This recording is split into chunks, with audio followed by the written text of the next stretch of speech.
The grills in my mouth double as a freeze. The grills in my mouth double as a freeze. The grills in my mouth double as a freeze. The grills in my mouth double as a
in my mouth double as a freeze rate. The grills in my mouth double as a freeze. The grills in my mouth double as a freeze. The grills in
The Nathan Ivey Show is supported by listeners. Go to www.patreon.com/Nathan Ivey Show and help Nathan keep the show independent.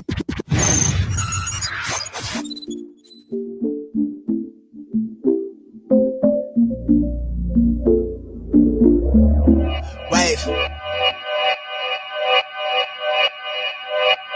Yeah.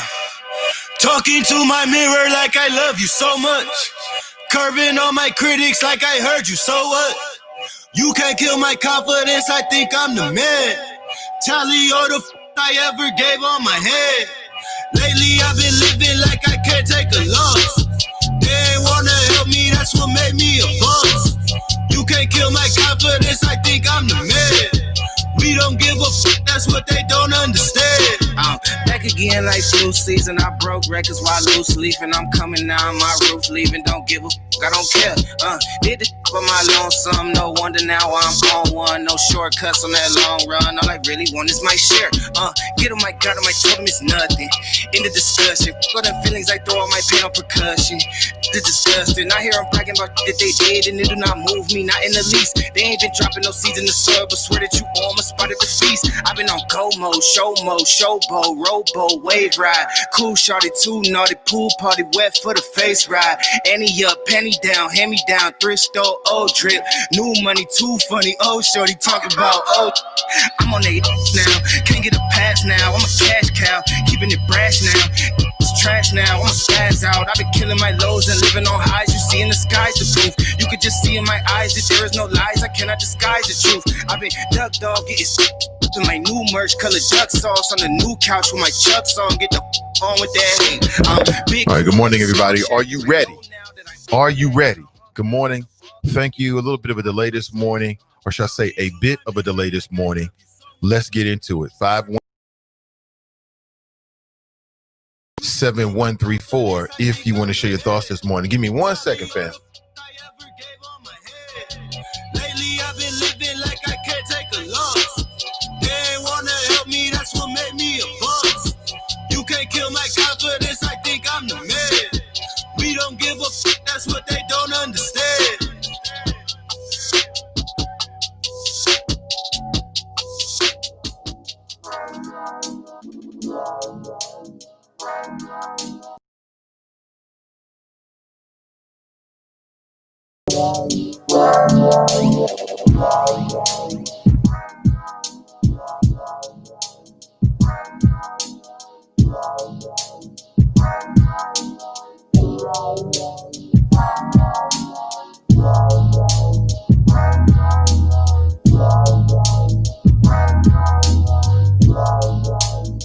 All right, I believe we're ready.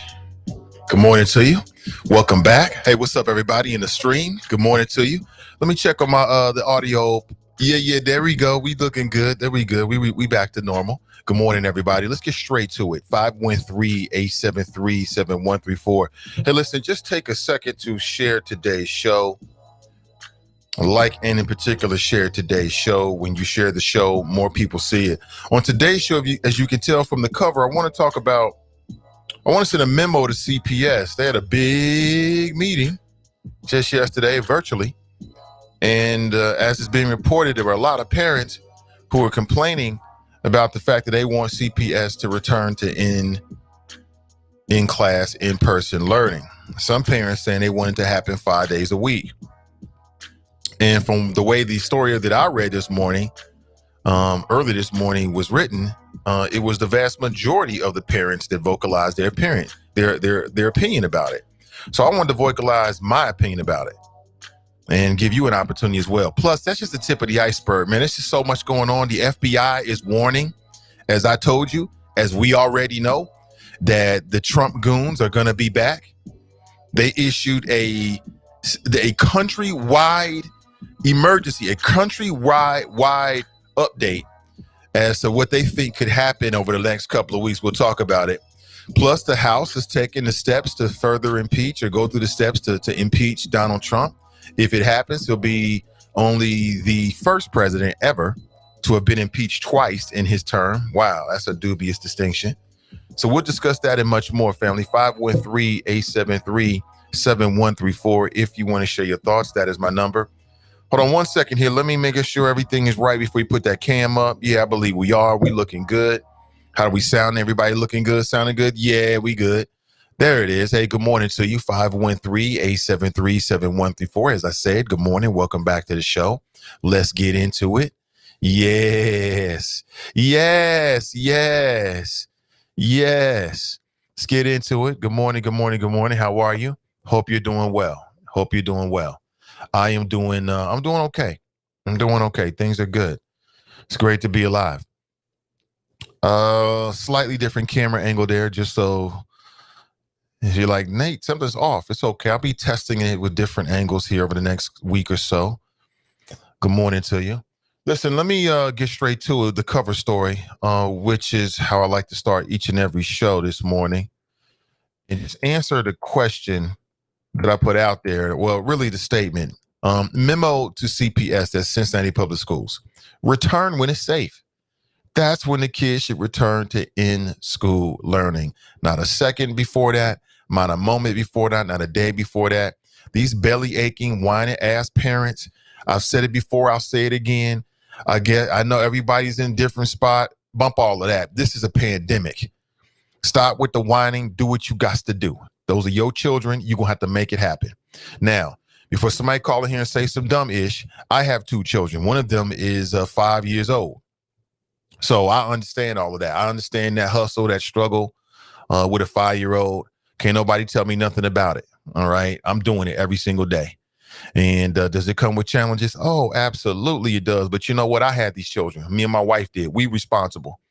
If an asteroid hit Earth tomorrow and there was no public school system, guess who's going to have to make sure these kids eat and get what they need? You looking at them. So that's just the way the cookie crumbles. There's no all this whining and complaining. I don't get it. Is it difficult? Sure.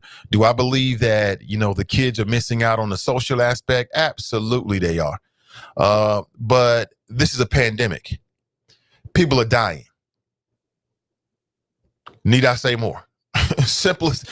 Again, it's hard for me to, beyond that, it's hard for me to understand why this is so difficult for people to get.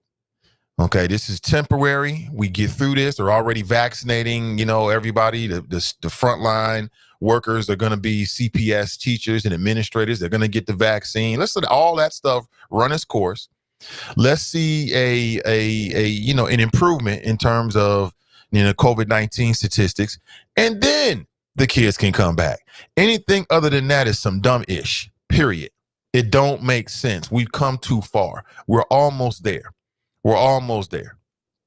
And it is it's a weekly conversation inside our household, as to when the children are going to return to CPS. Like I said, we have 2. We got a sophomore in high school, and then we've got a kindergartner. So I'm on both ends of the spectrum. I got a daughter that's about to leave CPS in the next 2.5 years. And I got a son who's just starting CPS. So I can speak to both sides of that spectrum. Oh, and it's demonstratively different. Like my daughter don't need us at all. She'd be like, I pop my head in her room. She's like, Dad, I'm in school. My son, completely different story. I mean, he might have a Spider-Man mask on. He might be dressed up as Black Panther one day on the stream.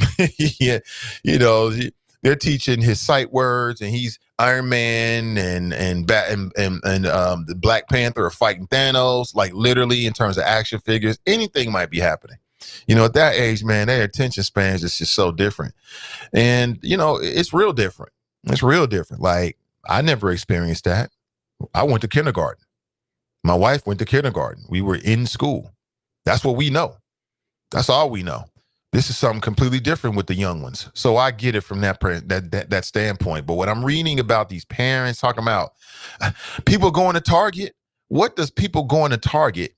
How is that a great example as to why CPS should go back to in-school learning? Because people go to Target. People go to Target, pick up their stuff and leave. They're not there for 5, 6, 7, 8 hours a day.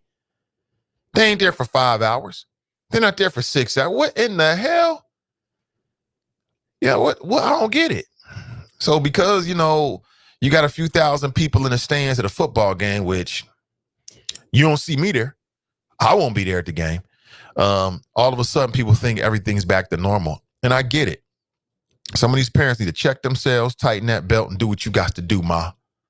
Do what you got to do, Papa. Do what you got to do, Dad. Simple as that. Them your children. Ain't nobody tell you to have them. I reiterate something I said a little earlier. Well, actually, it was last year. Those are your children. Make it happen, Captain. Make it happen, Captain. Ain't nobody coming to your house. You ain't going to nobody's house. Make that ish happen. Simple as that. I mean, there's nothing else I can say about that. You know what I'm saying? Simple as that. So memo to Cincinnati Public Schools. Do what's best for the health of the students, overall health concerns. All this little whining and belly aching, knock it off. Whining, and bet you the same kind of people is whining and belly aching about every damn thing. Knock it off. Do what you got to do. It's January. We almost home run stretch. What they got? They got 2 quarters left, right? I think that's what my daughter said. So we just entered the 3rd quarter, then we got the 4th quarter. So we're halfway there. A little bit more than halfway there. They're going to have to do what they got to do. Now, do I feel as if that the children who are, especially the younger ones, are they missing out on something? Is it going to retard their educational growth? Oh, absolutely. There's a big difference between being in front of your teacher and then being on virtual. Absolutely, there's a big difference. I don't think anybody will argue against that. But we're in the middle of a pandemic. People are dying. You got to do what you got to do. Period. Simple as that. No tears, no fears, no whining, no complaining, no belly aching. Do what you got to do. Hold it down, and we'll get through all of this together. Simple as that. But I want to get your thoughts on it. 513-873-7134. So the Democrats did it, everybody. Feel free to speak on anything you hear me talk about. So the Democrats did it. They did it. They moved forward with this whole impeachment thing with Donald Trump. And as I told you, I mean, I hear the arguments on both sides. But the people is like, this is a waste of time. They don't have enough time and they should focus on Joe Biden's agenda. I understand that. And for the people is like, you know what? We got to make sure Trump can never run for president ever again. I understand that too. There's got to be some consequences to your actions. You know, as a black man in America, where they try to run that consequence game on us all the time, I 100% agree with that and understand it. But just let me give you a heads up. House Democrats plan to vote Wednesday to impeach Donald Trump. And it looks like they're going to be able to do it. They even got some Republicans that are going to get into this. So it looks like Donald Trump is going to be the first president ever. And it's just so funny that we were saying Donald Trump. I mean, this guy was a reality television star. And I won't even say star. He was a personality. Anyway, but House Democrats plan to vote Wednesday, that's tomorrow, to impeach Donald Trump, President Donald J. Trump. And if it happens, this will be the first time ever, as I said before. And as I said earlier, they've even got some Republicans involved with this that's jumping on board. And see, more and more information is coming out. At least 2 of the Capitol police officers have been suspended because of their complicity. In one case, you had a Capitol police officer that had a MAGA hat on. This motherfucker on the job, supposed to be protecting people. He got a MAGA hat on. The other one was seen, you know, with the white terrorists, the white domestic terrorists, because that's who they were largely. Like 99.9% of them were white. Did I say that? Yeah, I did say that. I made that point already. Democrats formally introduced their impeachment resolution on Monday, charging Trump with incitement of insurrection as they race toward making him the first president in history to be impeached twice. Wow, what a dubious distinction. I mean, you know, it is what it is. Because anybody out there argue that he doesn't deserve it? Now, we might argue that it's a waste of time. You know, people might argue that the Democrats got better things to do. You know, Biden should be worrying about, you know, getting his appointments cleared, the congressional hurdle, right? I'm with all of that. But can anybody argue that he doesn't deserve it on the merits? That would be a little bit more difficult. I'm reading that the impeachment trial could complicate Biden's agenda. That'll be a problem. Like I said, the people are going to be unkind. The people are, some tells me that if it's a choice between delivering tangibles and impeachment for Trump, I think the people would choose tangibles. That's what my gut tells me. I don't know. You tell me. What is your thoughts on it? 513-873-7134. If you want to share your thoughts this morning. Broadcasting live from somewhere in the universe. Good morning to you. Let me jump inside the Trop Shop. Clue Magic Rice, Grand Risings, Nathan and Choppers. Ashley Rice, good morning, Nathan and Choppers. Hashtag team and I. Hey, good morning to you, Ashley. How's the new gig? How's the new gig? Mason Muller Rice, morning, Nathan and Choppers. Hashtag flows ready E for everybody. Don't be politically petty. I love it. Cassandra Rice, hey, Choppers. Good to see you, Cassandra. Ray Rice here. Sharp Rice, good morning, Nathan and Choppers. Brenda Rice, good morning from Fairfield. Good morning to Fairfield. And you, Brenda. Mason Muller Rice, hey, Steeler fams. See what had happened was. Damn, why you gonna rub it in like that? You know I like it though. Jared Rice, good morning, hashtag team and I. Tanika Rice, good morning, Nathan and Choppers. Cruther Rice, good morning, Choppers. Damn, Cruth, I know you a Steeler fan. Damn, woo. It's not good. It's not good for my Steeler peeps out there. I told my wife I got a buddy I grew up with, right? And I haven't talked to him in a while, but he is a Steeler fan. This grown ass man, he is a Steeler fan. We'll put it that way. And I told him he might have cut his wrist somewhere. We got to call and check on him. He might have cut his wrist somewhere because the Steelers lost. Like, I don't get it that deep, but you know, we all have fun the way we have fun. Do you? Drop Rice hashtag get to the choppers. Let me see. Do I still have that? I think I do. I got your music drop. Here we go. Circus. Because you be clowning, bro. I got that. Let me see. Do we have get to the choppers? I recently just wiped all this out. Yeah, I do. Get to the chopper! Drop Rice. America gets the president they deserve. No. America didn't deserve Donald Trump. We didn't deserve, even though people didn't show up and show out voting wise, we didn't deserve that. We deserve better, but it is what it is. Sister Iris Rice, good morning, great people. Good to see you. I see Sister Iris, and I think it's Charmaine McGuffey. And I only say that because on Friday, if you haven't seen, I'll say it again. I watched most of it. It was packed with information. For those that follow this kind of stuff, like you're somebody that's following these elected officials and what they do and things like that. On the digital front page of the Cincinnati Enquirer, Hamilton County new sheriff clean house. Here's who she dismissed. And this story, I already read this story. I'm not sure if it was in the Enquirer or somewhere else locally, but it was interesting. When I read this article, I did learn something. Now, we already knew that Sheriff McGuffey cleaned house, so to speak. She let eight employees were dismissed, including everybody's good buddy, Major Earl Price. Would y'all be down? You know, I'm going to reach out to Earl Price this morning and see if he might be interested with a conversation. Like, he was such a good sport about the first interview. He might be down. He might be down. He might be like, you know what? I'm out of here. You know, man, I'm retiring. I've been doing this. What do you say? Like 20, 25 years. I'm out of here. I'm going to Aruba. Screw all this sheriff deputy stuff. I'm out of here. But you know what I didn't know that I read in the article, the most recent article, is that there were 3 members of the sheriff's office administration that resigned. So these were people that worked in the administrative offices of the sheriff's department. And after Charmaine McGuffey won the election back on November 3rd, they quit. They quit. Including David Doherty, who was the public information officer. So I guess they was like, you know, we out of here. They could have been, you know, true Republicans, you know, and they like, look, we ain't messing with no Democrat. It could have been personal, like we personally don't like her. I don't know, but, you know, if I was Sheriff McGuffey, I'd be like, I'll respect it. Deuce, holla. Because when a new sheriff comes to town, you want to be people to be on board with your team.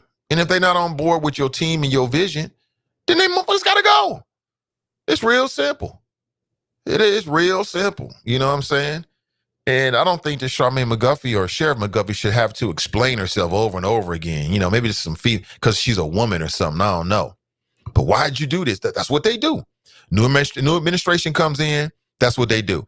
And after the administration we saw on the national level, well, Trump was firing people because they wouldn't like do his bidding on every level. I don't want to hear no whining and no complaining from nobody about the fact that Charmaine McGuffey let some people go. Trump was firing people because they wouldn't break the law, because they wouldn't go against the Constitution. So I don't want to hear it. And these Republicans locally didn't say a damn thing about it. They ain't say a word about it. They sat on their hands and didn't say a word. Enablers. It is what it is. To the victor goes the spoils. That's how it rolls. I remember speaking with Earl Price on this show. I asked Earl, I said, what you going to do if she wins, Earl? Well, I don't know, man. Essentially, he said he'll cross that bridge when he comes to it. Well, damn it, he had to cross that bridge. And I'll say it again. Damn, black man, you let this white dude get you all messed up. You let Bruce Hofbauer and Alice Triantafilou and whoever else in the Republican Party in Hamilton County get you in a position where you lost your job. Bruce Hoffbauer lost an election. You lost a job. This is not smart, man. Think things through next time. Think things through next time. Just not smart. Oh my God, the world is coming to an end. And I mean, it was clear as the eye can see, like, you know what? This could end badly for you, brother. This could end very badly for you.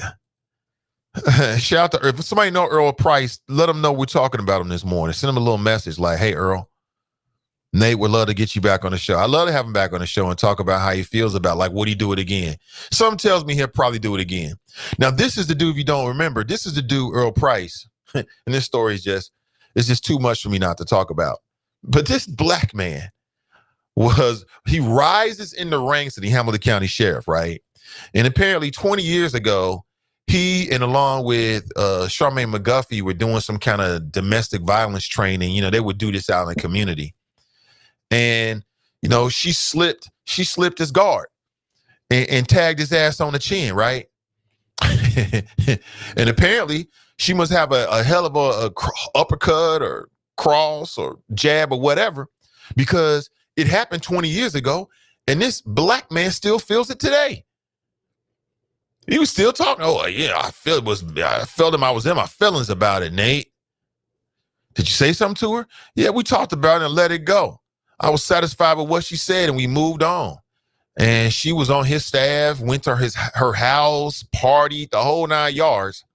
And then when she runs for sheriff, this black man does a campaign commercial with Bruce Hoffbauer. Bruce Hoffbauer, who killed an unarmed black man back in the 90s. Talking about he has superhuman strength, dodging questions for the longest. I just can't say enough about how disgusted I was. Never came on the show. Of course, I mean, at some point I just stopped even asking for it because, I mean, this helps you. You're not helping me. I'm helping you. I'm giving you a platform to get in front of the people. You're not giving me a platform to get in front of people. I do it every day. So I got over that real quick. And instead of coming on the show himself, Bruce sends Earl Price to call into the show to try to badmouth Charmaine McGuffey. It just was a bad look. That's textbook right there. And I keep saying this because in the next election cycle, somebody might find himself in a similar situation. Don't do it. Don't play yourself. Don't play yourself. Oh my God. It ended badly for Mr. Earl Price. Ended very badly. Just not smart. It's like, dude, you got a 50-50 shot of continuing, and it's not looking good for you. Especially not in that election with Trump at the top of the ticket. Just not smart, man. I'm sorry.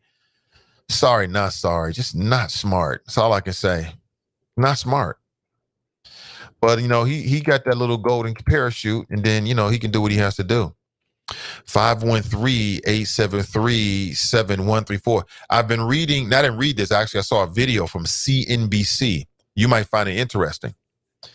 And I watched the video, and essentially what I learned is that you've got some of the big corporate donors who have been supporting Republican candidates. They've decided to stand back. They've decided to pull back in terms of their campaign contributions for at least 6 months because they don't want to be associated with the Republicans that were out here lying for Trump and basically helping to turn up the temperature and doing so leading to the events that we saw last week. Was it last Wednesday? Yeah, a week ago tomorrow. So now the money is talking. See, when the money start talking, people start listening. These politicians may not listen to you. They damn sure ain't gonna listen to me. But for the people that's funding their campaigns, oh boy, that means everything. The money in politics is talking. Ooh boy. We'll see how long it lasts. Now, we've seen these games be played before by corporate donors and campaign donors and big time advertisers with people like Rush Limbaugh and Bill O'Reilly. You know, Rush Limbaugh has a history of saying something totally off the wall, right? Everybody's attention is watching. Everybody's like, oh, I can't believe he said that. And then we'll get some kind of news that he's going to lose some sponsors. But it's always temporary. They'll step away for about a month or two until the next outrage diverts everybody's attention. Then they'll go right back to doing what they normally do. So we'll see what happens in this case. Good morning. Welcome to the show.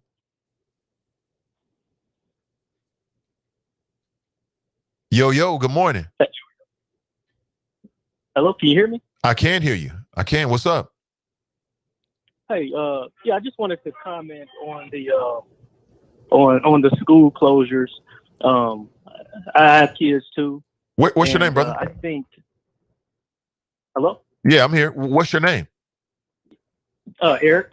Eric. Okay. Good morning to you, Eric. Welcome. Good morning to you. Thank you for calling. But I, I understand your stance on the school closures, but there's been kids, especially in the Cincinnati area, these private schools, these predominantly white city schools.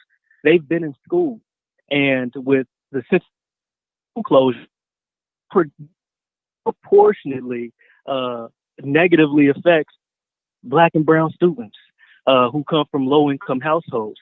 Yeah, you can say, well, that's on the parents, but it's all of our responsibilities at this point. The kids are here. We either pay for it on the front end by getting these kids back in school, or we pay for it with our tax when we're funding their jail and prison sentences.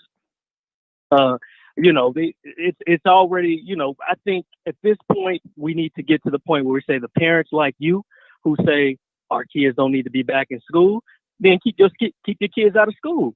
The parents who say, well, I think I'm ready for my kids to go back to school, then those parents should have that option.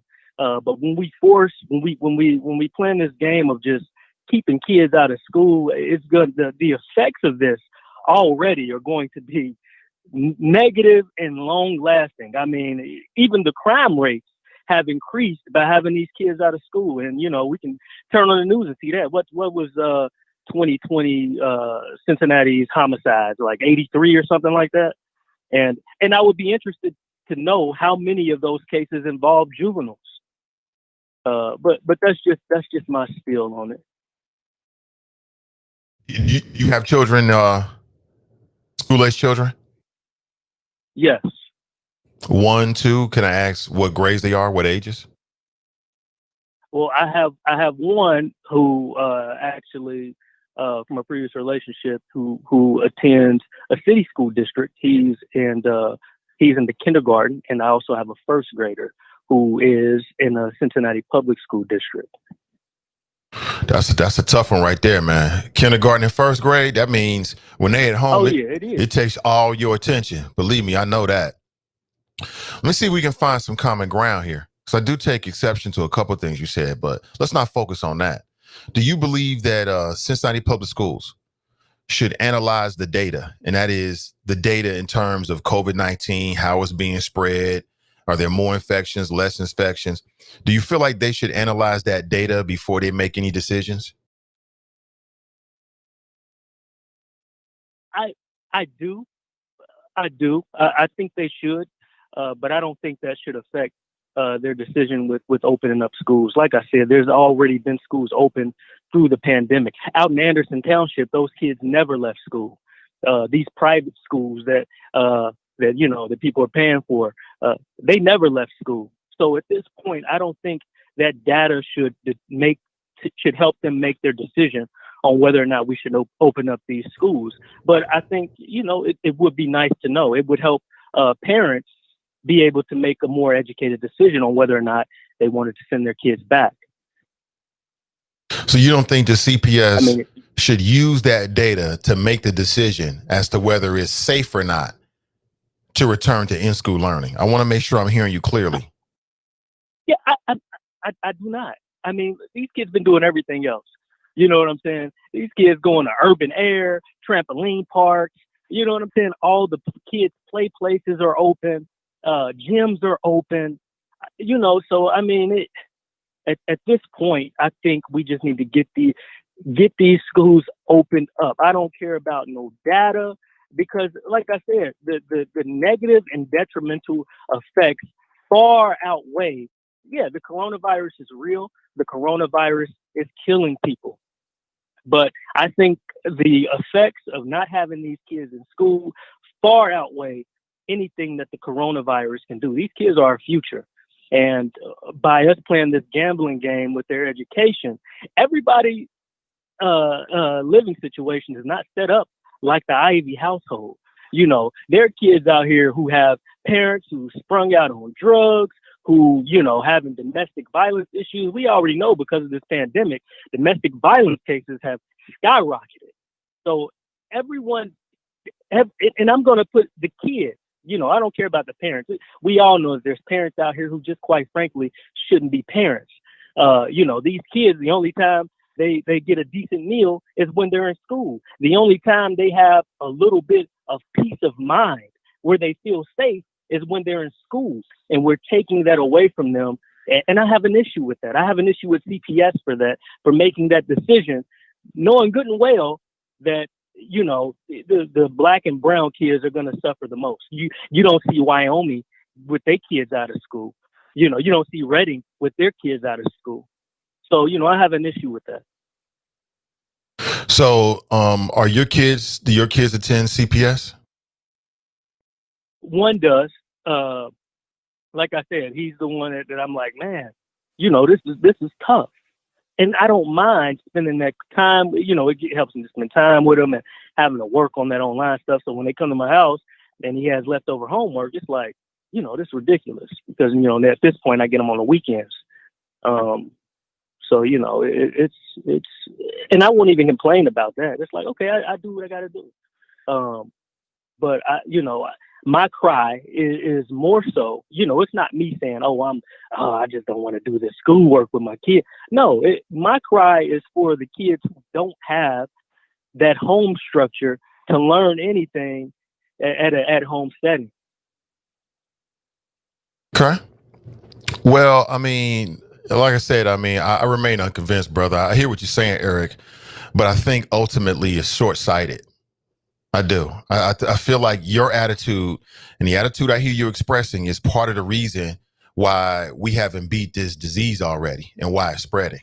Like I hear what you're saying about how these other schools and these play places are open. Maybe that's part of the problem. You know, maybe that's the reason why, and thank you for the call, Eric. Maybe that's part of the problem. Maybe that's the reason why we haven't been able to beat this. Maybe that's the reason why, you know, the infection rates are being consistent. In some cases, they've been increasing. Because people haven't been taking the responsibility seriously enough. Oh, yeah, we can go play and have the kids be on a slide and they doing it out in the private schools. Maybe that's the mentality. That is the problem. And I don't know how you know how the Ivey household is. Now, yeah, I'm broadcasting live from home, but don't think you know me. Don't think you know how this household runs and you know everything about what we're doing. Don't think that, because you'd probably be wrong. But I think that's the reason why leadership needs to make the decisions. Because if you leave it to parents, some people, they're going to make decisions based off emotions. That's what I heard from Eric. Very irresponsible. Irresponsible. Straight up irresponsibility, Eric. I mean, I appreciate you, bro, but I mean, you know, I got to keep it real. Maybe that's the problem. Maybe that's the reason why we haven't seen more. And I get to what something else he said in a second. Maybe that's the reason why we haven't seen more significant strides in the right direction, because people think it's okay because of what they're doing in the private schools. I don't give a damn about what they do in the private schools. So what? I don't care about what they're doing with the NFL. And it's irrelevant. What's the use of having data if you're not going to use the data to make the best available decision? I remain unconvinced. Ridiculous. I stand by what I said. Memo to CPS. Return when it's safe. Period. Return when it's safe. And, you know, what did he say? He said something ridiculous about how it's everybody's responsibility. Y'all need to stop playing games with grown people. That sounds good. But raise your hand if you leaving your house during COVID and going to other people's houses and watching their kids. I ain't heard of that. Please stop. Please stop and keep it real with me this morning. Know where you are. Okay? It's everybody's. That's some BS. It's your responsibility, mom and dad. Ain't nobody coming to your house to take care of your kids, and you're not going to anybody else's house and take care of their kids. Please stop with all of that. Please stop. This is too serious. The whole people are dying from COVID-19, but there is no but to that, man. People are dying from COVID-19. It's still real. Here we are. And see, to me, we're in that home stretch because they know they got a vaccine. The vaccine is being disseminated. Teachers, administrators are going to be the front line getting it already. If they haven't already got it, they're going to be in the front of the line to get it. We're too close to a good spot to do something, to have a Gilligan moment. We're almost at the home stretch. Let's get this vaccine disseminated. Let's get these teachers and administrators, so at least on that angle, we don't have to worry about it. Let's get this vaccine out in the public and, starting to, create that herd immunity. And then when it's safer, right? Because we've already invested all this time. All right. We've already invested all of this time. In terms of the children who are in abusive relationships, that's sad.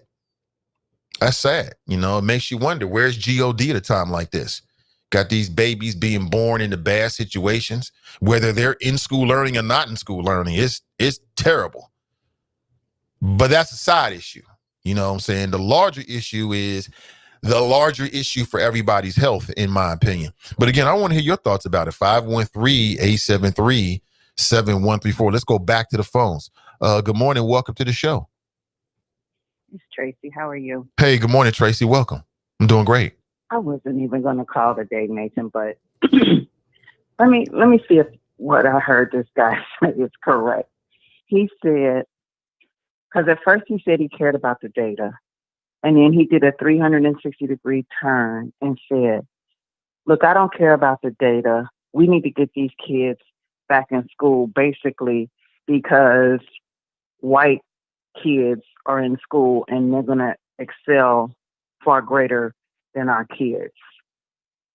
I mean, you just want to send your kids into the lion's den of COVID at all costs because some white private school or the more affluent public white schools you think are doing better. I think what it boils down to, Nathan, and I watched the news about CPS last night and some of the parents that are ranting and raving. I think most of the parents that are ranting and raving are those who feel inconvenienced and are tired of having to basically homeschool their kids rather than be able to fully function and do their own job. And I get it. It's hard to juggle that. I can't imagine having to do that if my kids were small. But there is no way in hell that I am going to send my kids in a situation that may be dire and unsafe in a school where teachers are coming down with corona. Teachers are even scared that they're going to get it from kids that are coming to school. It works both ways. But how do you choose to make that sacrifice and say, well, it is what it is, baby. You just got to learn. You just got to go to school and we'll deal with everything else later. So you're putting education before health. They're talking about out here in my school district, Winton Woods and Forest Park, that kids will probably return sometime in February. If I can fight it, my kid ain't going back. He don't even want to go back. I told you before when all of this mess first started, I let him at 16 decide if he wanted to do in-school learning or not. And this was before it got really bad. He told me, he said, Mom, if they don't sterilize the bathrooms, they're not going to sterilize the school. And he believes that. And he has been home since last year. And I don't think that it's going to get better anytime soon. So he's not going back. He's doing just fine with his on-school learning. I stay on him and I make sure that he's turning in his assignments even at 16 because 16-year-olds can trail off just like anybody else. But what kind of parent would sacrifice their child's health just to send them back to school? That's mind-boggling to me. And that's what I heard him say. Damn the data, we just need to get these kids back in school. I mean, maybe I heard something wrong, but that's what I heard. That's what I heard. That's what I heard. Blows my mind too. Well, I don't know. I mean, and then what do you say when your kid goes to school and comes home with the virus and spreads it through your house? I mean, it happens. I don't know, to each his own. But I think that these parents that are out here that's complaining are those that are just tired of, sitting online with their kids. And it's just a huge inconvenience to them. Well, it's all part of being a parent. Get over it. I mean, you just don't send your kids to school because you need a break.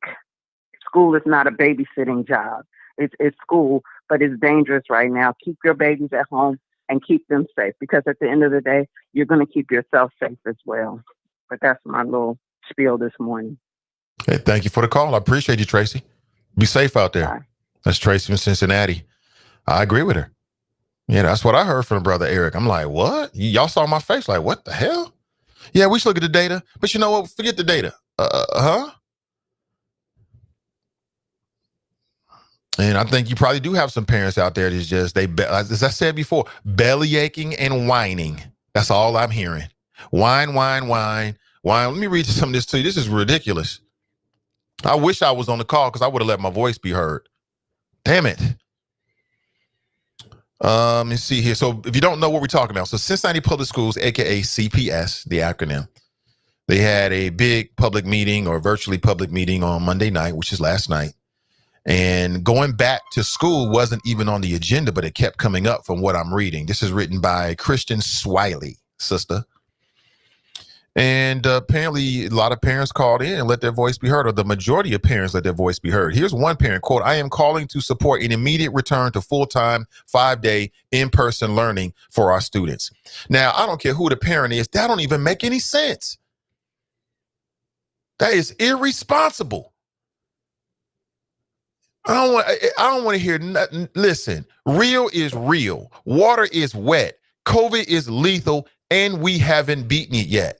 Ohio is just rolling out the vaccination plan within the last couple of weeks. So why would we get to this point where Ohio is just starting to roll out the vaccination plan, and then we want CPS to hit the gas and go straight back to schools? It doesn't make any sense. It would be counterproductive. At this point, and I don't care what the situation is, across the board, parents gonna have to buckle up and do what they got to do so we can get where we all want to get to. Can I get an amen on that? Period. We've come too far. Why would we come this far to get to mid-January to now hit the gas, push the kids right back out there, when if we waited just maybe a month, let's let the vaccines get out there in the public. Let's make sure all the teachers and administrators are vaccinated. Let's make sure that we at least got some kind of frontline defense. And Tracy's right. Some of these belly aching, whining ass parents are only thinking about themselves. They ain't thinking about the teachers. They're not thinking about the administrators. They're not thinking about all the adults that work in the school building as support. They're not thinking about the custodians. They're not thinking about the people that work in the lunchroom. They're only thinking about themselves. And I get that. I wonder too. I wonder, and I get that sense if it's about convenience for some of these belly aching, whining parents. Some of these same parents was whining about playing sports. Huh? Listen, we need to prioritize what is important and not worry about what's not important, right? And for the brother Eric talking about the Ivey household, yeah, I hear you, brother, but listen, I got a kindergarten. I leave this show every day early to make sure I'm with him. You know what I'm saying? It's a job. It's called the job of parenting. That's my son. I don't expect nobody in this audience to come to this house and do for my son what I'm going to do. And you shouldn't expect me to come to your house and do for your children what you need to do. We had these kids. We are responsible for these children. If you're a parent, you had them kids. You are responsible for those kids. During a pandemic, during a tsunami, during an earthquake, during a hurricane, they're yours. These are mine. And that's just what it is. Is it fair? No. Is it real? It's real as a motherfucker. There's nothing more real than that. So buckle up, stop whining, and do what you got to do. We're almost there, CPS parents. We're almost there. Let's let these vaccines get out there. Let's look at this again in a month or so, See where we are. Let's look at the data. Let's look at the data. See whether, we're on the right side of these COVID infections, and then what's best for public health. What's best for public health may not be best for every household. So be it. Because public health is up here and individual households are down here. And that's just the way it is. Stop whining. No tears, no crying. There's going to be extemporaneous and extraneous and anomalous situations when you're dealing with all kind of things that I haven't even spoke of. It is what it is. We are where we are. I'm calling on to support an immediate return of full-time 5-day in-person learning. Here's another person. Life is going on everywhere else. I mean, people are at Target. People are at soccer tournaments, hockey practice. I mean, everybody's doing everything except us. Maybe they shouldn't be. Maybe if people weren't doing all of that, then we would see, some better results in terms of the COVID-19 infection rate. And no, not everybody is doing everything. That's not true. The vast majority of people that I know have curtailed, their movements. They've edited their life. Things are different right now, even for the children, for the teenagers. Everything's different. That's called responsibility. It's called short-term sacrifice for long-term overall good. Let me see. I just had a call here. Let me see this number. From a 607 number. Call me back and I'll put you straight on. Had to get that flow out. And again, is there a lag in learning? Absolutely, there's a lag in learning. I mean, there are some real consequences to this. Don't get me wrong. There are some real consequences to this that we are noticing with our own son. He is not getting the learning enrichment that he would have gotten if he was with a qualified, trained teacher for the duration of a school day. What does that mean for next year? Well, that means that some of these kindergartners next year in first grade, it's going to be a struggle bus. Some of these first graders going to second grade, it's going to be a struggle bus next year. But CPS didn't choose this. They didn't sit around and say, you know what? Let's switch up the game. You know what? We're going to have it. They struggled with this. If you remember going back to last year, this wasn't their first option. I would even argue they should have did this earlier, quite honestly. Let's go back to the phones. Good morning. Welcome to the show. Good morning. How are you, Nate? I'm doing great. Who am I? Is this Danita? This is Danita. Hey, good morning, Danita. Welcome. Hey, when we talk about data, I think that CPS is actually in the best position to look at data than other school districts because there are so many CPS schools that what they could potentially do would be analyze the data in each school. When you look at Deer Park has been face-to-face since August. Yes, they are smaller than CPS, but what they did was the high school was experiencing a lot of positive cases, not just with the kids, but also with the staff. So in the high schools, they went back to virtual. They did not see that same trend in their elementary, so they left their elementary face-to-face. And the superintendent said that he would continue to analyze that data within their own district. And if the elementary, had an increase, then he would put them virtual as well, and they did not. So their high school is actually going to return back now, but the elementary has always been face-to-face. CPS could do the same thing. If there is people who don't want to send their kids to school, allow them to be virtual, look at the data in each school. If there is a spike, then you shut the school down. If the school is able to do it successfully, then that's what you do. But the size of CPS, I don't think any school should return face-to-face 5 days. I think they should do it in a hybrid like they had planned, because then you're cutting the classroom in half and you're allowing for that social distancing within the classroom. But just to say that it can't be done, I don't agree with that. If we're going to say we're truly looking at data, then you look at the data, and that should not be hard. CPS tried that. When? Last year. No, they did not go school by school. They went, everybody was in, everybody was out. No, that wasn't true. They've That's not never true. looked at the data. That's not true. CPS did When exactly when what you just suggested, Danita, last year. It was a hybrid. No, they didn't. Yes, they did. Yes, they did. You're missing the second. You're missing the second part of what I'm saying now. Well, let me address the first part. I'm saying they gave parents an option. You can either send your kid to school or your kid can stay at home. And what they found out is that a lot of the adults that were working in the school building, the support staff, the teachers, were coming up with COVID. And so they made the decision to go back to virtual for everybody across the board. And so that's what I just said. I'm saying don't do it across the board. You look at the data from your individual school is what I'm saying. And even for the staff who doesn't want to come in, if you have a majority of people or even half of your people who want to remain virtual, you're going to need teachers for those virtual learners. So your staff that wants to go in, you let them go in and you let them teach face-to-face. Those staff who don't want to, who want to teach virtual, you let them teach virtual. So that way you're giving an option. Parents who feel like my kid can go to school, their kids can go. Parents who feel like they don't trust it, their kids don't have to. You don't make anybody do anything. You give them the option. But in that, it's not an all fits one for the entire district is what I'm saying. If I'm trying to just think of a couple of schools. If Withrow is able to go on a hybrid and they don't have an uptick in cases, let them go. But if Taft has an uptick in cases and they cannot, then they don't. So you look at the data for each school. It's just not blanket for the district is what I'm saying. And that part they did not try. Yeah, I hear you, but no.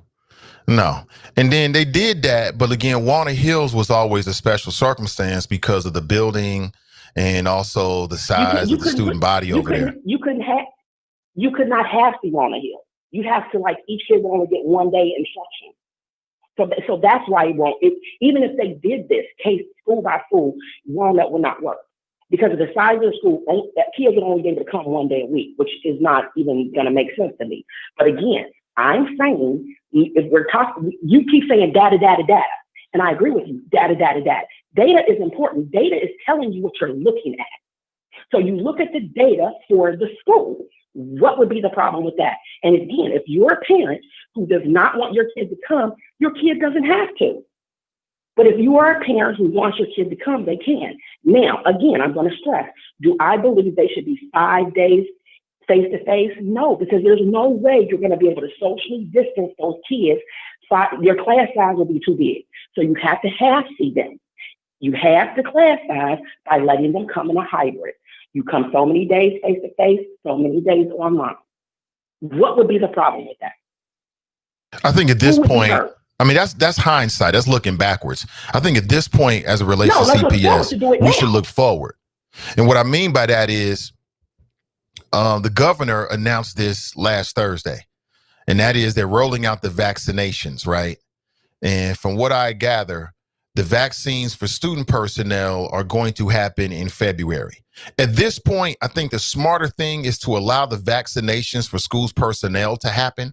Let's make sure we get our frontline workers in the schools vaccinated first, and then we can talk about sending the kids. Let me get it all out. I know I'm wrong, but let me get it out. And then, hold on a second. Yeah, I haven't finished. I'm almost at the end. I'm almost at the end, and you can get it in. So, like I said, February 1st is the week of February 1st is what? 2.5 weeks from now. So at that point, let's get all of the frontline workers, the CPS personnel, the school personnel, all of them vaccinated, and then we can talk about bringing the students back. At this point, looking back to what they could have, should have, would have did last year, that's all water under the bridge. It's January 16th. We're 2 weeks away from vaccinations, at least from what the governor's saying, for teachers and frontline school personnel. Let's do that so we've got another line of protection, and then we can talk about bringing the kids back. All right, now I'm done. Okay, so first of all, let's talk about the vaccine. We got an email about the vaccine. The vaccine is not mandatory for school personnel. We do have a choice, but there's a caveat to that for us to understand as school personnel. If we don't take it now, they can't guarantee, because they're putting us at the head of the line. If we don't take it now, then there's no guarantee when we would be able to get it. So people are going to have to make that decision. Myself, as school personnel, I don't think that I'm going to take the vaccine. I don't think that I am. But again, I'm not talking about what CPS could have done. I'm talking about what CPS could do. And again, they can give everyone an option to function how they think their household needs to function. You said people are responsible for their own children. I'm agreeing with you. So give those people the option to, if they want their kids to return, to let them. Give those people the option to, who they want their kids to stay home, let them. Everybody can be happy in this situation. Teachers who do not want to return to the classroom can teach those virtual learners. You're going to have people who don't want their kids in the school. So it's not like those teachers won't be working. They're going to be teaching because there's going to be kids who are virtual. What is the problem? There isn't one. It's simply, I'm going to be honest with you, it's simply your personal preference. Your personal preference is that they stay closed. But again, there's a way to do this so that everybody can do what they see fit for their child. Some people see fit for their child to be in school. Give them that option. If you don't want your kids sitting in class, don't send them. Nobody's going to make you. Like you said, nobody's coming to your house to do virtual learning with your kids. Nobody's coming to your house to make them come to school. Same thing. Keep your kids home. Let them who want to go. All right. Anything else? All right. Nope. That's it. Have a great one. All right. You too. Appreciate it. You know, for me, it comes down to, if there's a choice between personal preference on one hand and public health, which would you choose? Personal preference, public health. For me personally, I'm choosing public health every day. Public health is just going to weigh just a little bit more than personal preference. So no, we can't allow it to be just personal preference, because if we would allow it to be personal preference, CPS would be doing 5 days a week.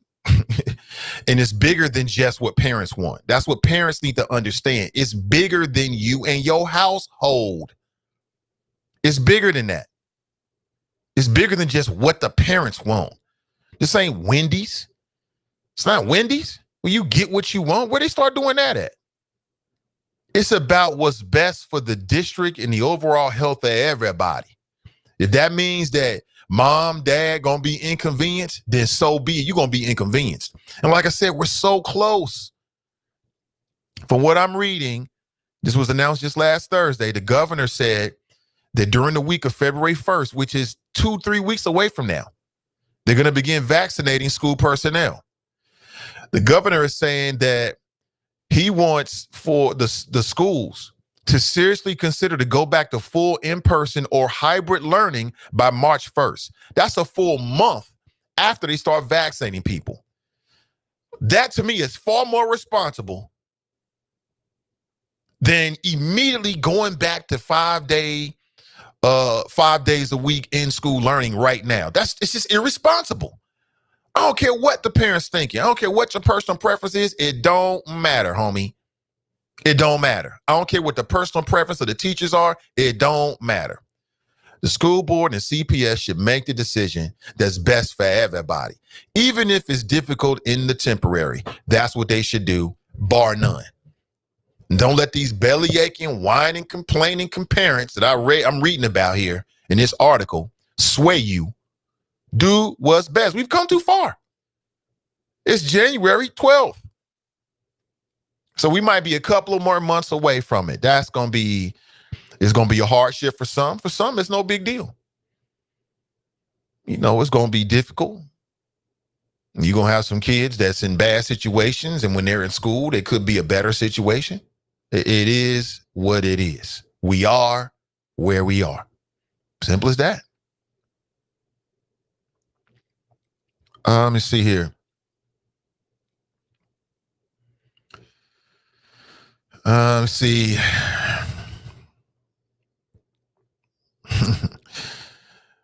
Our kids are being left behind socially, emotionally, and academically, and we need to address this issue. That's a parent, a female parent.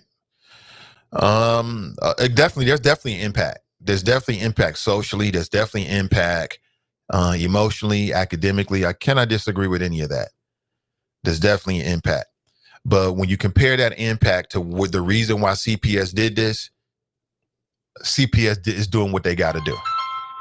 They're doing what they got to do. And they should continue to do what they got to do, because that's why this leadership was put in place, to do your job, to make the tough decisions. It's a tough decision. I get it. I mean, easy for me to say, but it's a tough decision. I get it. CPS School Board is scheduled to review community and staff health data at the end of the week. The district website said there's a potential return to more blended learning at the end of the month, although it's not clear how the state's plans will affect the decisions. See, CPS, again, from what I'm reading on their website, says that there's a possibility of blended learning by the end of the month. I ain't with that. Again, they got to make their decision. But for me, at this point, I think the governor's plan is a bit more cautious and a bit more, I think, common sense. When compared to what we're dealing with a global pandemic that is killing a lot of people and making a lot of people sick. And we don't know what the long-term effects are going to be. People acting like, oh, well, they got a vaccine, everything will be okay. You don't know what the long-term effects are going to be. You don't know what COVID-19 getting it, and maybe you don't die from it or you don't get super sick from it, but you don't know what the long-term effects are going to be in your body. So let's try to prevent people from getting it across the board. How about that? Well, let's go back to the phones. Good morning. Welcome to the show. Hello. Hey, good morning. Hi, Nathan. Can you hear me? I can hear you. Welcome. Who am I speaking with? Special K. Say it one more time. Special K. Hey, Special K. How you doing? It's been a minute. I'm doing fine. My two youngest granddaughters last week were diagnosed with Rona. I call it Rona. We call it Rona. One had symptoms and the other one didn't. I don't have any children of my own in public schools, just my grandchildren, but sending these kids or screaming, wanting to send these kids back to school just because the white kids are back in school. So should we go up to the Capitol and riot just because white people up there rioting? We're never going to get out of this until we get the numbers down. So if people are going to school, going out to play areas or whatever, they're just escalating the situation. I understand some people don't like being at home. That's their problem. We can't get back to normal until we get these numbers down. So I just didn't understand. I mean, I heard what the guy said. It just didn't make any sense. You don't do something just because other people are doing it. And I agree with your previous caller. They don't even know what the long-term effects are going to be. They maybe because of modern technology, they were able to rush this vaccine out. But no, that just doesn't make it okay. It just doesn't make it okay. That's my gripe. That's my 2 cents. All right. Appreciate the call, Special K. And wish the best for your grandbabies. Oh, she's doing fine. Their mom's at home, taking care of them and whatnot. They're getting better. But it was just crazy that I haven't seen my grandchildren since Christmas. And if I have to stay away a couple more weeks, a month, I'm okay with that. I'm curious. It is what it is. I'm curious, Special K. How were they diagnosed? Were they sick and then went to the doctor and then they got a test? Yeah, the youngest one, she was having some symptoms and her mom took her to the doctor or the hospital and they did the test and both of them came back positive. But again, one had symptoms, the other one didn't. All right. Thank you for the call. I appreciate my grandson, my oldest grandson in Texas, he went to the doctor and he tested positive, but he was asymptomatic. He didn't have any symptoms. So it's crazy. You just don't know. All right. Thank you for the call. I appreciate you. All right. Yeah. Special K. Yeah, I think she was referring to the earlier call. Yeah, we should look at the data, but no, we shouldn't look at the data. Data don't matter. And I don't care what they're doing in private schools. So what? All I care about is what we're doing right here in Cincinnati with CPS. That's the only thing that matters to me. All the other stuff, so what?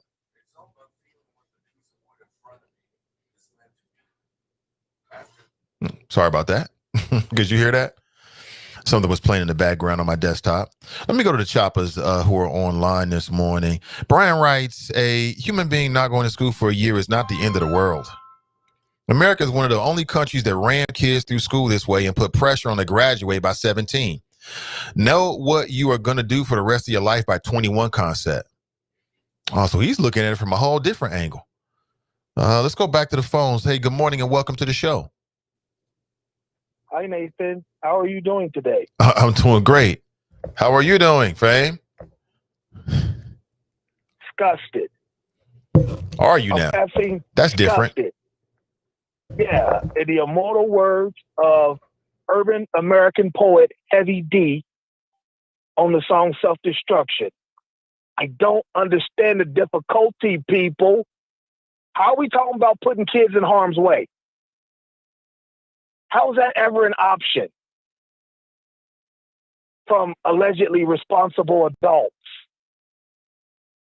Now, granted, when the numbers had leveled off last year, it was like, yeah, let them go, at least let them play their sports. You know, some of them might need that, you know, that on-field activity to, you know, for their scholarship opportunity. But, you know, now the numbers keep rising and, you know, according to the data or data, whatever words you like to use, it just ain't safe for the children. I don't understand what they were arguing with you about. Did you understand? No. Right. I mean, how is that ever an option? Some things there's only one logical take. This is one of them. Do not put children in harm's way. You know, whatever the other schools are doing, that's their business. You're in control of, you need to worry about these 36,000. The ones that go to, you know, Anderson, that, you know, they handle that their way, Wyoming, whatever. We're concerned about these 36,000. And that's all I got, B. I'll catch back up with you. Like I was just driving and just kind of got a little disgusted. I'll holler. Appreciate the call. It happens. He gets disgusted from time to time. Hey, listen, coming today at 1 p.m., Ask Ashley is back, Midday Juice. Her birthday was yesterday, so when you come to the stream today, make sure you say hello and wish her a happy belated. You can find her on Facebook as well, Midday Juice. And she got another juicy question that she'll be answering. People got so much drama in their life. It's good to have a place to talk about it. Midday Juice today at 1 p.m., Sin Digital Media. Look for it. Look for it. Good morning. Did you see the anti-masker who was kicked out of the store because he says, in his opinion, because he was white? I saw a video of a white dude who got asked to leave the plane, right? And apparently he was one of these good old boys that went to the Capitol. And I'm to be honest with you, I love my favorite news story right now. My old favorite news story was whenever one of these COVID-19 deniers, one of the Trumpsters would catch COVID-19. I love those stories. I loved it. Those are some of my favorite stories. Like, yeah, that's what you get. It's real. But now my new favorite story is like when they show the images of some of the good old boys, the white supremacists getting arrested, or these Karens and Darrens get kicked off the plane because they're on the no-fly list or something like that. I love those stories. I love them. All in their feelings. The hypocrisy is so real. It's so real. Check this out, family, and tell me what you think. Check this out. Because I'm white, she asked me to leave the property. It is because I'm white. What else is it? Knock it off. Don't tell me knock it off. I ain't sitting there. Leave now or you're going to jail. Okay, why are you pointing your finger at me for? I'm just wanting to know why she asked me to leave the property. Because I'm white. Because I'm white. You used to put on a mask. Well, you don't. I don't know what county you are, but in my county, my sheriff said it's an unlawful mandate. My sheriff said. Okay, guess what? I don't work for Darren. I work for county. Okay. And I'm telling you, this is her property. You're not even wearing your mask right. If you want to get to that. No, it's because I'm white. Come here, White. It's because I'm white. It's because I'm white. Yeah, it is. Okay, this is. I'll put it down. I'll walk back out here. I'll walk back out here. But this is see, you're racist. Knock it off. I'm not knocking anything off. I need you to ask him in our presence to leave the store. Leave the store and I'll come back in because I'm white. You're doing that. No, you're not doing it. I'm sorry, ma'am. You see this, I fam? was filming him the entire time. You see this? I got him on film. So this white dude goes to the looks like he's at like a department store. Maybe we'll just say Walmart. I couldn't catch the vest, right? He goes to the Walmart with no mask on. The black worker there probably went over to him and said, you know, sir, can you put your mask on? He's like, no. My sheriff said in my county that it's an unlawful mandate. You know, all this nonsense. And then when they confront him, he wants to say it's because he's white.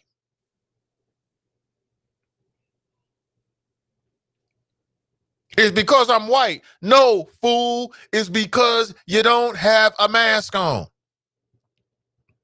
He's lucky. I still think the police dealt with him in a very fair manner. I've seen people get nickels, dimes, and pennies slammed out their ass for less. He's lucky.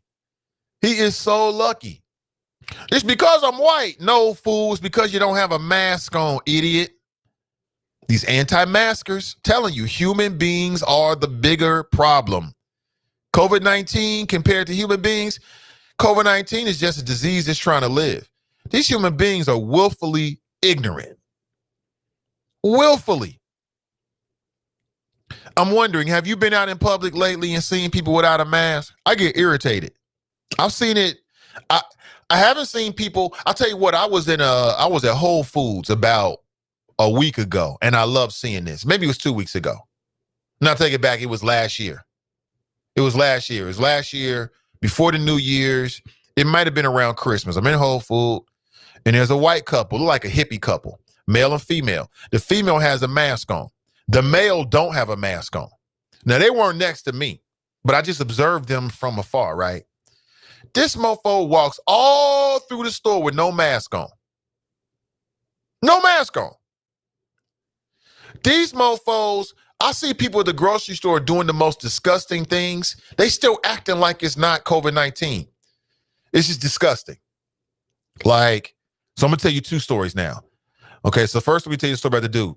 So this is like a hippie couple. Like, it's a younger white couple. Looks like they're in their 20s, early 30s, somewhere around there, you know, with the white people locks. You know what I'm saying? With the hippies cut clothing on. He might have had some socks on and some Birkenstocks, something like that. Socks and Birkenstocks. Ridiculous.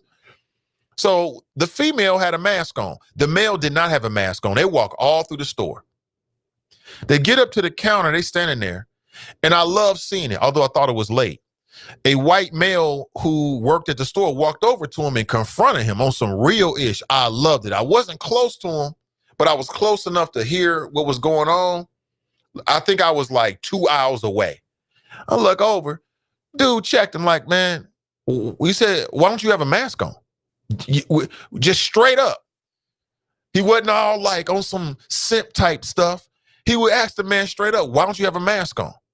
And dude was, I don't know what he said, he was too far away. But eventually they had to leave the store. I loved it. Way to do your job. Way to do your job. You deserve a bonus. You cannot come to the store where people are without your mask on. And if you do, you shouldn't get no service. That's one thing. Why am I in the grocery store? This was recently about, maybe it was this year. Maybe the first year of January, I'm at the grocery store. I see this elderly white woman. She got a mask on, but her freaking nose is out. What's the point? And you can't tell me that you're so caught up in the moment that you can't tell that your nose is out. Clear as day, big ass nose hanging outside the mask. You know what this filthy motherfucker did? She over here grabbing grapes, eating the grapes.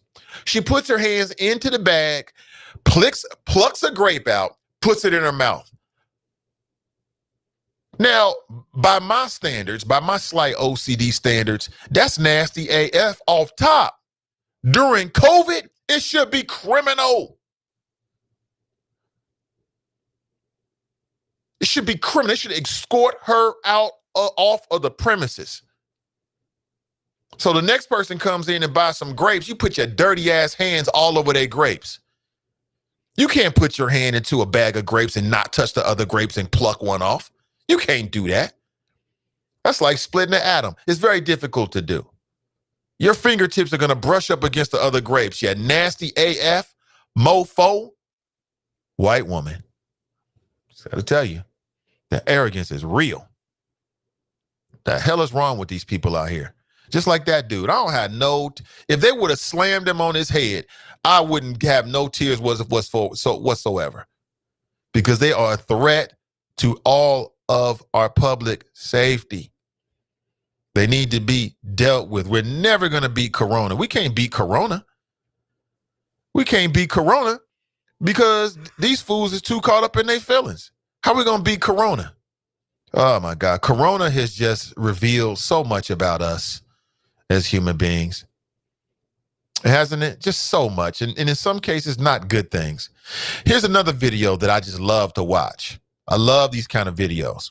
This video is from an airline where passengers tell a Trump supporter to get off the plane. Apparently, he was on a no-fly list due to what happened last week at the Capitol. Roll tape. Check this out. This is the lady who was seen in the other video comforting the crying toddler guy who was kicked off a flight. Freedom of speech. They're all on the no-fly list for being radical white terrorists.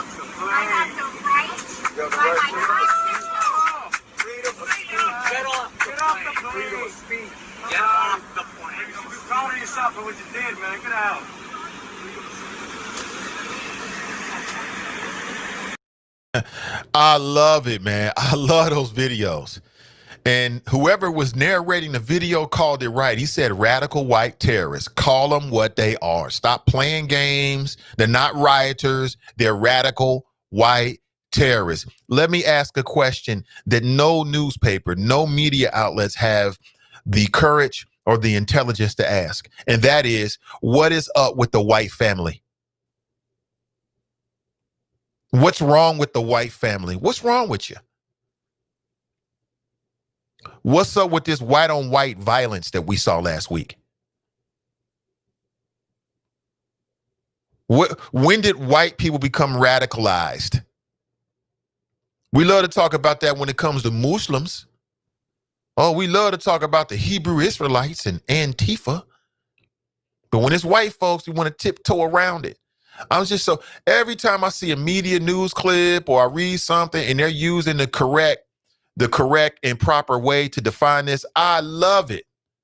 They keeping it 100. They keeping it 100 and I love it. Call it for what it is. These radical white terrorists. As I told you, the grandsons, the great-grandsons and great-granddaughters of the people that try to commit genocide against us during the Red Summer.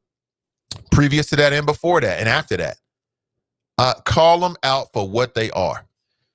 They need to put these people under the jail. I love it. I love the perp walks when I see them they catch these individuals. They were at the Capitol last week. Oh, they was big and bad last week at the Capitol. And then when they do the perp walk, they got a towel over their head or in some way they're sort of like shielding their identity. I love it. I love it. Keep it up. Keep it up. Round them all up and put them all in jail. It's been reported by the FBI. They are saying that, and again, I want to put this out to the family out here so you know, the FBI has issued a warning, a nationwide warning, telling everybody to keep your eyes open for the next coming weeks. Okay? The FBI warns of armed protests at all 50 state capitals. All of them. The FBI is warning of armed protests at all 50 state capitals in the lead up to Inauguration Day. So I just want to put that out there so you know what's going on. Every state. And they're saying this can happen on January 16th. You know what that means. Keep your head on the swivel, family. Between January 16th and Biden's January 20th inauguration day, and really even after that. See, this is a perpetual threat. I got to be real with you. This is a perpetual threat. This is something that we're going to have to keep our eyes open for the rest of our lifetimes. This is never going away. Quote, armed protests are being planned at all 50 state capitals from January 16th through at least January 20th. That's what the bulletin is. So just so you know, they ain't going nowhere. They ain't going away. This ain't going away. It's not going to be an easy fix. They in their feelings because they feel like America's getting brown. There's too many black YouTubers and LeBron James is still the king of the NBA. You know, I don't know what exactly it is, but whatever it is, we're going to have to deal with it. We are where we are, homie. It is what it is. But what do you think? 513-873-7134. If you like to share your thoughts this morning, I am here to receive it. I love to hear what you have to say. Let me go back to the chat. Let me see what's up. April writes, parents step up, then make sure we prepare them properly. Hey, good morning to you, April. Sean is in the house. He writes, replying to Stacy Stinson, outstanding, sister. I missed that. Ryan writes, here's the deal, though, Nate. I think what will happen is another flight of people, which means out of the district. Then let them leave. I mean, in my opinion, if you leave in a district because the district is trying to err on the side of public safety, then we don't need you anyway. You're going to F something up eventually anyway. So bye. Let them go. Let them go. You know, it is what it is. It is what it is. I mean, we ain't losing nothing, man. We're only gaining things. Trump has declared an emergency in D.C. ahead of Biden's inauguration. So now he wants to act somewhat presidential. In doing so, the significance of it is it means that there'll be more defense forces in place, essentially, to water it all the way down.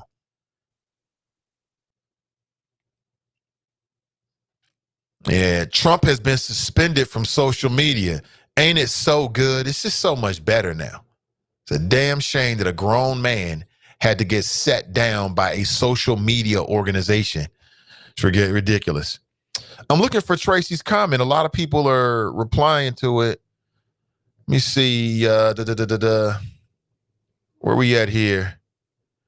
April writes, we as parents are to protect and advocate for our children. Yes, I communicate with those she interacts with, but my children are my responsibility. Absolutely. All day long. Absolutely. You gonna have to take care of them. You had them. They're yours. There's no real discussion about it, quite honestly. Sheila writes, she says, my grandson had it very mild. I caught it from my son and was very, very sick for over 22 days. Thank God I survived. I know that's right. I'm glad you're here. You said you had it for 22 days? Damn, that's terrible. Hey, listen, folks, please like and share today's show. When you share the show, quite frankly, more people see it. It means everything.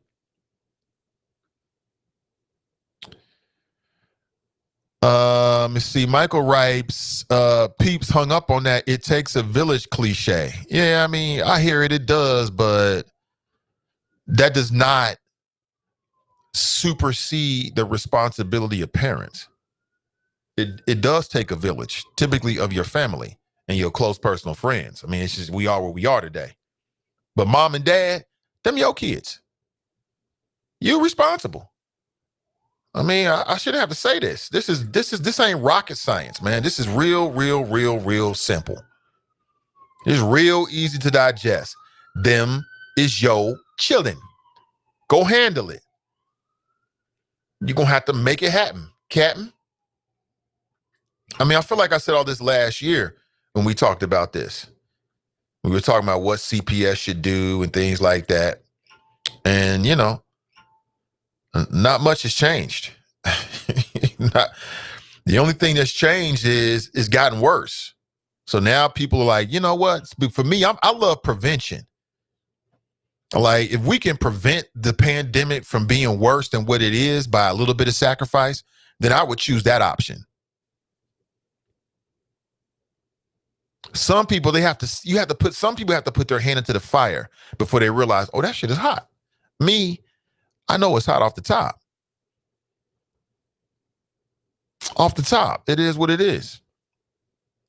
Back to your chat here. Michael was like, click. Yeah, he was out.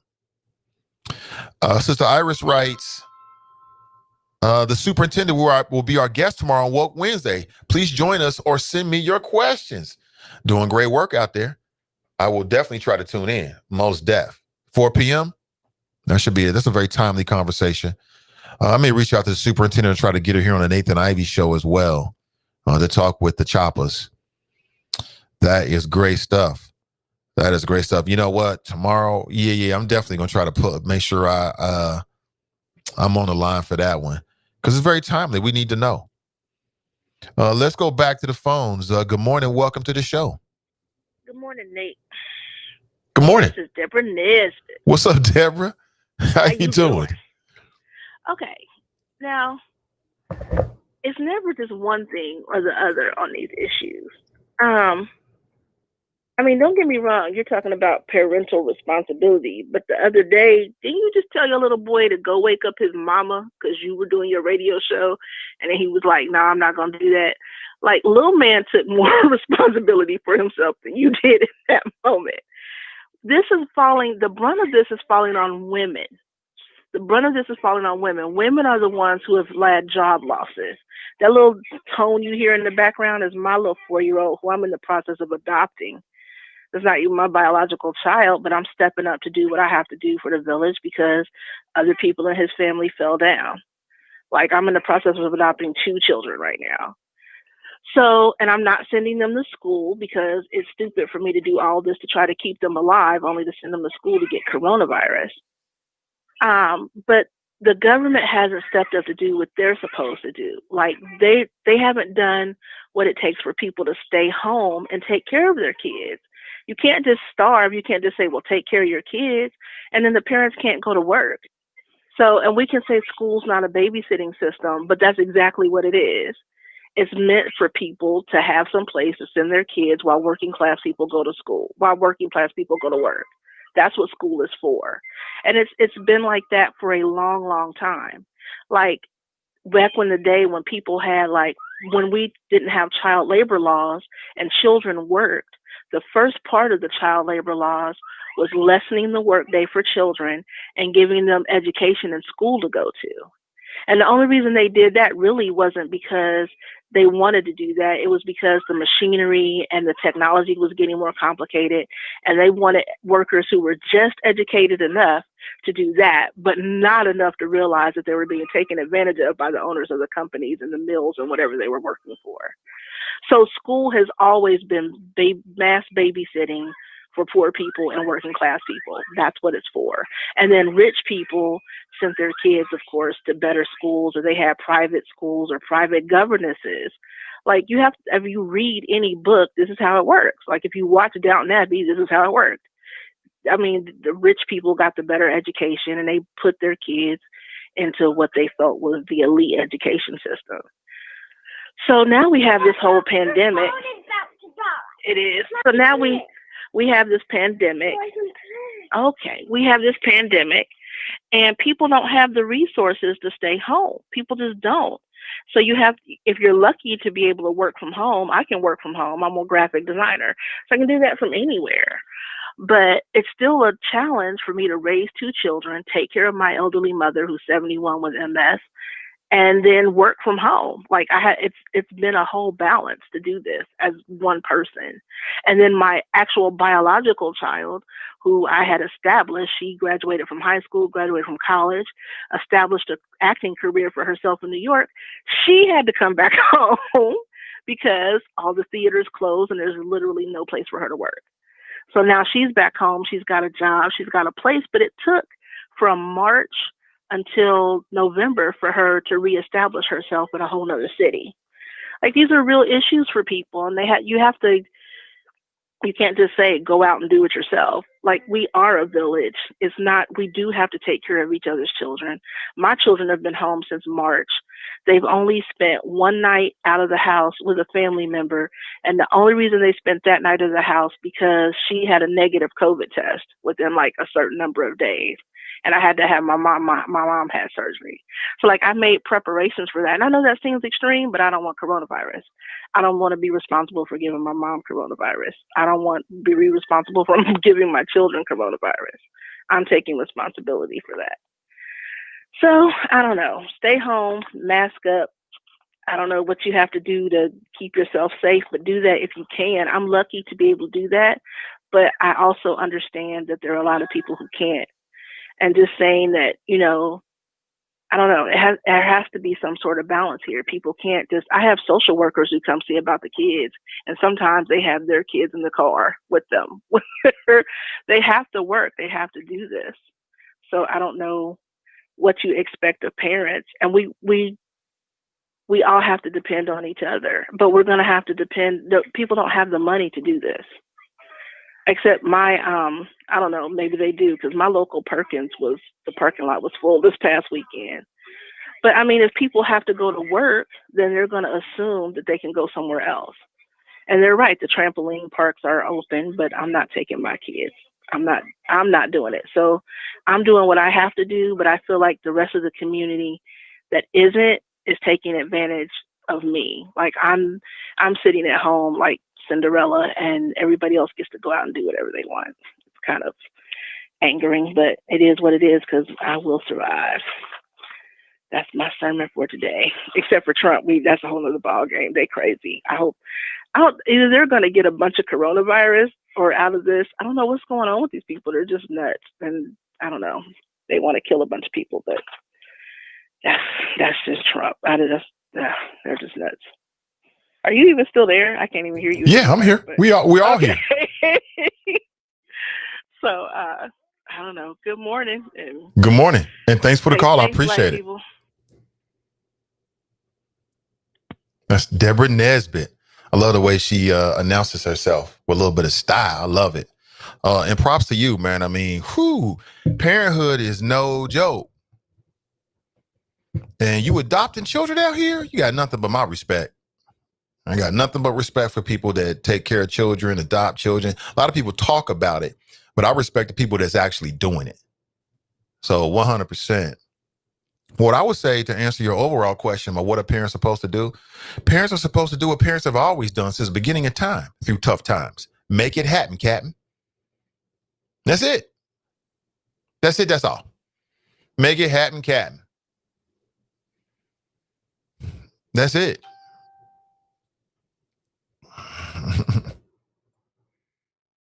That's it. You know, what parents have been doing, what my parents did, what your parents did. Yeah, I mean, true, this is different in the sense that it's a pandemic and this is nothing that anybody's really dealt with before, but you're always going to have hurdles in life and challenges. And when you're a parent, you're going to have more hurdles and challenges because you got different human beings you're taking care of. We're going to have to make it happen, Captain. But I stand by what I said. CPS, memo to CPS, return when it's safe. That's the only time they should be returning. Don't let these belly aching parents complaining. Now I'm sweeping with a broad brush. It is what it is. There's always different circumstances. I understand that. But don't let these belly aching, whining, complaining parents. I'm not saying that's Deborah. She got a different circumstance. I understand. But when I read this article about these CPS parents talking about, I'm calling for an immediate return to end school learning. As I said, folks, we're almost there. It's difficult for a lot of people. Okay, we're almost there. Per the governor's last public address Thursday, looks like that COVID vaccine is going to be rolling out February 1st, February 2nd. He wants to spend the month of February making sure that all of the CPS workers are vaccinated And then, the schools, not just CPS, but the schools in Ohio in general. And then in March, he's looking for the schools to return to hybrid or full in-person learning. As I sit here right now, that's like a month and a half away. That makes a whole lot more sense than them doing it by the end of this month. Why would we go back before they put the vaccine in place? It just doesn't make any sense to me at this point. We're too close. So parents going to have to buckle up and do what parents always do. Make it happen. And she's right. The burden is falling on a lot of women. I did read an article that said in the month of December, over 190,000 women lost their jobs. And I think it was 190,000 Black women. Let me see if I can pull that up and not just talk from my memory. So, the issue's real out here. I ain't trying to say it's not real. But do what you got to do. April writes, Bond Hill had several confirmed cases. Glenn writes, Danita is making sense again. Tiffany writes, for a big district, that takes a lot of planning. For a smaller district, I can see how this can work. But when you use the data from community spread, that whole plan goes out the window. Terry writes, I think she believes every teacher is available and willing, and I don't believe that's true. Teachers are afraid of being infected too. That's the one part of this that, because I'm as a parent, I'm focused on parents and students. But again, having spent 5 years in the CPS building, working side by side with the good men and women that educate our children, and I'll say it again, I work with just some really great salt of the earth people. I mean, was super serious about them kids, those children, had heart, and was willing to do what they got to do. There wasn't no slouches either, but they had a big heart for the children. Man, I seen teachers spend their own money on supplies. I worked in an after school, I led, should I say, an after school and before school program, created a whole new before school program for the school that I was responsible for. And I remember teachers donating their time for the kids. Some of these folks been at the school all day and then spend another 90 minutes, 45 minutes, an hour after school, working with these students because they care so much, buying their own supplies. I used to eat lunch with the teachers in the teachers' lounge, which is a unique experience. To some degree, that's a place, that's a sanctuary for the teachers. So they have to trust you to allow you to come into that. It's a very sacred place. I took it very seriously. Still do. A lot of good. I work with some really outstanding Black men. They always talk about not having Black men. I work with some outstanding Black men that worked at the particular school I worked at. I mean, outstanding. A1. Went above and beyond the call of duty. And so we sometimes forget these individuals. I mean, what about them? So it's about public health, people. I know it's difficult. You see my empathy face? Yes, my empathy face this morning. I empathize, okay? I sympathize. I get it. But so what? We got to do what we got to do. Like, somebody out here got to be keeping it real and not get caught in their feelings. And fortunately for you, that's me. Somebody got to say, you know what? All the emotions to the side. Here's what we need to do. Someone has to do that. And it's for me. It's to me to do that. It needs to be said. It needs to be done. So I know that CPS, I'm not sure about any administrators, but I know for a fact that school board members check out the show. They might be listening right now, watching right now because of the title. Do what you got to do, sir, ma'am. Do what you got to do what's best for everybody. You are a leader. That's what leadership does. Not everybody's going to like the decision. You ever led a group of individuals? Not everybody's going to like every decision. You ever led a staff? You ever led a department? You're going to sometimes make decisions that some people, they're going to despise you for. Oh, well, as long as you know you're doing the right thing for the grand scheme of things, that's all that really matters. But let's go back to the phones before we roll out of here. Hey, good morning. Welcome to the show. Hey, good morning, Nathan. How you doing? I'm doing great, brother. What's your name? This is Terrence Gregson. Oh, I didn't catch your voice, man. What's up, Terrence? Doing all right, man. A couple of things I want to hit on you're talking about today. The first thing is, and your caller kind of alluded to it just a few minutes ago, We think about what's going on here for the pupils of Cincinnati Public Schools. We know that a lot of their pupils' parents also live below the poverty line. So with the impact of the epidemic, they don't necessarily have the socioeconomic resources as well as access to health care for them to be able to mitigate the different things that are going on in their life right now. We kind of know, we kind of understand, we've seen it. We're kind of at an inflection point right now where, more resources might become available to our families here in the next few weeks with the bringing in of a new administration. But for the last year, 16 months, 18 months-ish, people have had to adapt to a series of things that they just weren't totally prepared for. It's not that people don't care. We all understand the situation. You have to become self-sufficient and pull yourselves up by the bootstraps. And I know people say, how do you ask a bootless person to pull up their bootstraps? But at the same time, we know that for the sake of survival, we have to hold on, pull together what resources and family we have. And, whatever that village may be, if it's 1 or 10, lean on them to get through this tough time. Second thing I wanted to talk about real fast is, for the past several years, I've been one of the most